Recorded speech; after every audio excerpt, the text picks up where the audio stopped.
Yo guys, it's Langard, Minecraft speedrunner from Australia. This is a different kind of video. I want to give sort of like I wanted to do kind of like a lecture style thing on overworlds, specifically like decision making. And the reason why is because I feel like I see a lot of like coaching and sort of tutorial videos, I guess. I don't know. I don't see that many tutorial videos. It's mainly coaching, but it's very hard to give sort of broad advice on something like this because it's very like decision making and like it's very experience based. Like you need to kind of play a lot to develop these skills. So it's hard to give very broad advice for something like that. But I have a few things that I feel like I've never seen people like mention and that are like applicable everywhere, like not even just in overworlds, like throughout the whole run. So don't mind these tabs. I'm too lazy to edit a video, so I just have everything set up. The most important skill in overworlds is awareness. The most valuable resource in the overworld is not iron or food, is information. W quote, W quote. Um, Anyways, 90% of the time when it's like when an overworld is someone's getting gapped, the difference is like information gathered as opposed to like actually making a worse decision. And I feel like people just kind of chalk it up to like bad decision making, which then turns into like, oh, I'm just not experienced enough, but it's because of awareness. And if you have more information, then you can make a better decision sooner. I mean, I said this before, but this is important throughout the whole run, not just overworlds, but it's especially present in overworlds. Just some basic things like give yourself more time to plan ahead by looking around earlier. So an example of this is in a desert temple. Your number one priority should not be like opening your book or some bullshit. It should not be changing your pie chart. The number one thing you want to do as soon as you spawn in is go into Toggle's perspective and just look around like as much as you can. Like even if it loses you a little bit of time, honestly, like it's almost always worth it. I feel like if you're not losing a lot of time, just look around. The things that you're looking for depend on what seed type you're playing. Well, I guess you only do this in a temple, but like if you're running towards a village is another example. You can overlap things like changing your pie chart, or like you can overlap this with when you're mining the block, and then while you're falling, you can you get the idea. Like just prioritize information over everything else. And the reason why you want to do this before and not after is because, okay, if you imagine that you have to plan out your overworld at some point regardless, it's better to do it now while you're running somewhere, as opposed to once you've like left the temple and you don't know where a lava pool is and you're just standing here jumping around looking. Okay, right. So I am gonna have to edit this video, unfortunately. Um, because I just completely lost my train of thought and I like was just thinking for like 30 seconds, but all good. I remember what I was gonna say. It was like, uh, fucking, yo, I'm actually a moron, bro. Hold on. Right, okay. So I was gonna say, it's like the more time, the earlier that you gather information, the better, because we're human beings, right? Like we need a thinking split. We need to give ourselves more time to think, or well, like as much time as we can afford. And, if you're not looking around before you enter the temple and then you leave and it's like, okay, you just learned all this information at once and you have to decide what to do based on that instantly. But it's like, a lot of the time on a temple seed, you can completely route the entire overworld and what you're gonna do before you've even, like, left the temple. Like, once you're in here, depending on information you've gathered, you could, like, already have your line figured out and you could focus on other things, which I think is very underrated also. Like it's not in my document, but I think another thing that like is extremely important is just paying attention. Like it seems like, oh yeah, no shit, right? But it's like a lot of people just don't pay attention when they play the game, which kind of sounds crazy, but I don't know. I might make a video about like staying locked in, I guess, or paying attention at some point. We'll see. But yeah, that's basically my point. I think awareness is like super overlooked as a skill.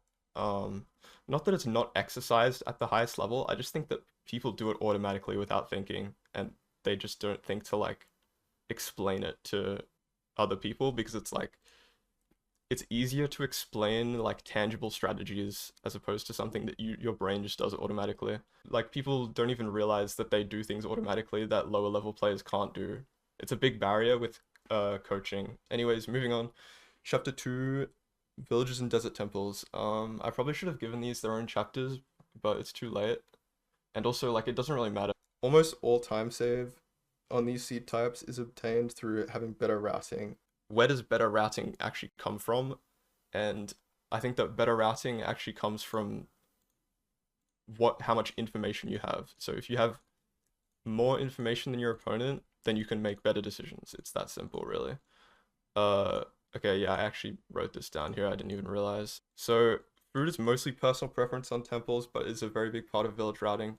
So on village seeds, food, unlike desert temples, on villages, you have to go out of your way to get food from somewhere. So a lot of people just default to hay bales, but it can be a good move a lot of the time to sort of get carrots or something, you know.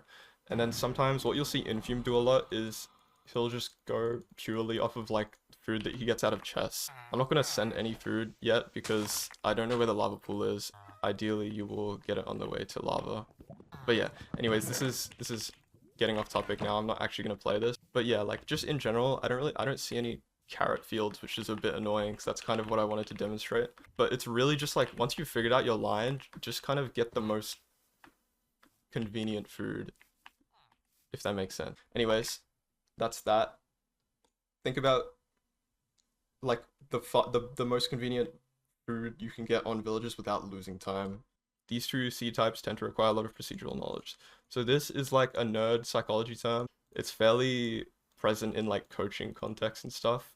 So basically what procedural knowledge is like things that you learn through doing them or experience, that you can't read a book to learn, like you have to actually do it. So there are some examples here, you know, like terrain nav, etc. And declarative knowledge is just like facts, pretty much, like bastion routes and zeros. So yeah, moving on. Shipwreck and BT. These are more mechanical, but still like a battle of information. So at any chance you can get, you should always be like looking for ravines. There's not really as much to routing on these because you just have the food from the chests. So you don't, and you don't need to like get beds or anything like that. So usually it's just like where the ravine is just the only info that you need oftentimes. Um, and then there's like, this is kind of, I don't know why I included this, like it's kind of unrelated, but sometimes monitor settings can make it easier to see, but I don't know. Like I don't have any specific settings. You can like play around with them if you want. I don't really even know if it's true, but when should you play the shipwreck? Okay, this is an exception. Sometimes it gets rewarded to like stay at the shipwreck instead of going back to the island, which is fairly well known, but it's like a lot of the time it's like it's hard to like people don't know when they should do it. Like a lot of the time if a shipwreck is like on top of a magma ravine or like right next to it, it's good. Or if the shipwreck is like really far from the island, and then you can also let iron count affect your decision. Like if you have 8 iron, it's annoying because you have to get stone from somewhere and you're underwater, compared to like if you go back to the island, you can just dig down. And then if you have 13 plus iron, you can make shears, and then because you can't get leaves on the ship, etc. You know, there are things to think about, but yeah, these are just some factors that can go into that. Okay, wait. Before that, there is something that is like completely like really undervalued. It's like just using Toggle's perspective. Like whenever you can, just be in this state or like running around. You know, you should be spamming this button. Like there's like nobody presses it enough. It's like a lot of people don't use it, and I want to show a clip of this guy not using it. So we're queued against Pickle Rick, and here we are. We're running up to the chalice here, right? We're in first person. You should notice, like, this is something I see a lot of people do. They just are always in first person. Look what happens. You could say that's unfortunate, and it kind of is, but it's like, if you're more aware of the things that are around you, you're less likely to die to things like this. I wanted to give an example for like awareness on these kind of seed types. So here I have, so it's this, it ends in a forfeit, but the overworld split is very meaningful in this.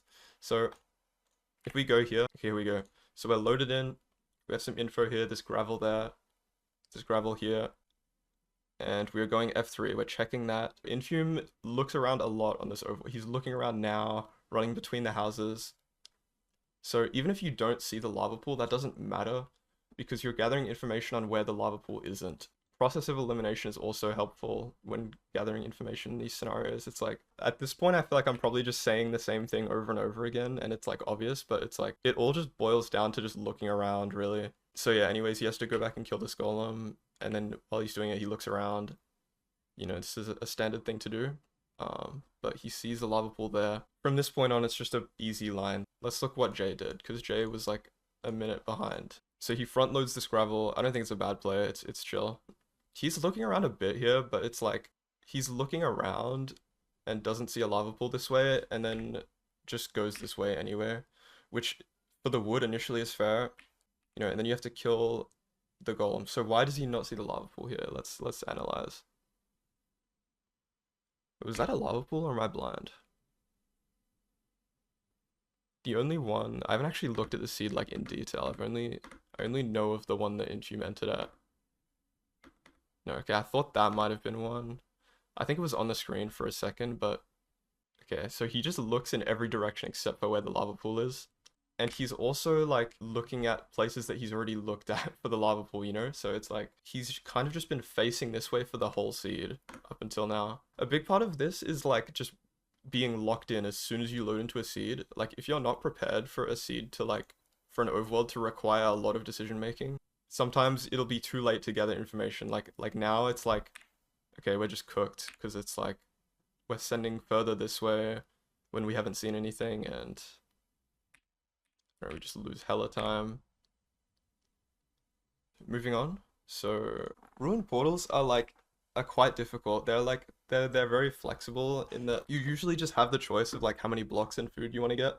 That kind of comes with experience, like how much you want to get versus like how much time you trade. When you're trying to like pre-plan out your line for the overworld, you should consider animals before anything else. Like you shouldn't just instantly beeline for trees. Like even I do that sometimes if I'm just not paying attention. I'll just kind of run to the nearest trees instead of running to trees that also have animals next to them.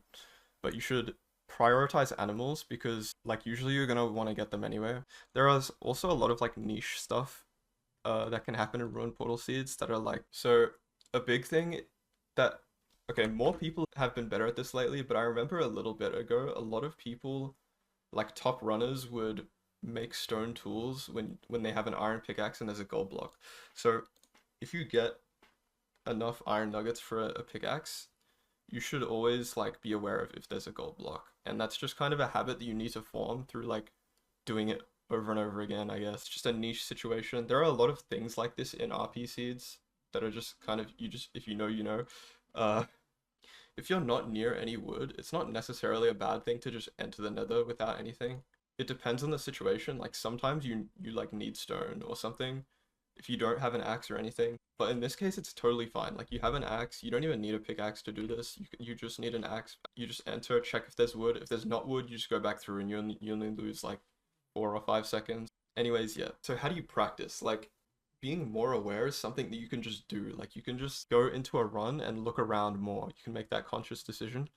And the more you do that, like the more it'll like become a habit. Gap check is a fairly useful resource for like I think it's pretty good. And it's like you should if you're gonna do it use it for overworlds though, you should just play against like top 10 players though. That's when it'll be most useful, is just when you compare what you're doing to like someone who's like top 10 or something.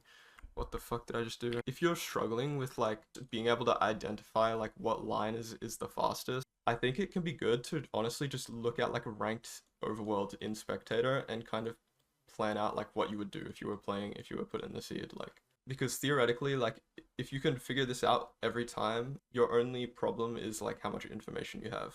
Sorry if I just said like the same word over and over again throughout this video. Um or if I'm like kind of stumbling over my words. I'm very sleep deprived. But yeah, I just wanted to make this. Hope this is useful to someone. Uh, yeah, thanks for watching.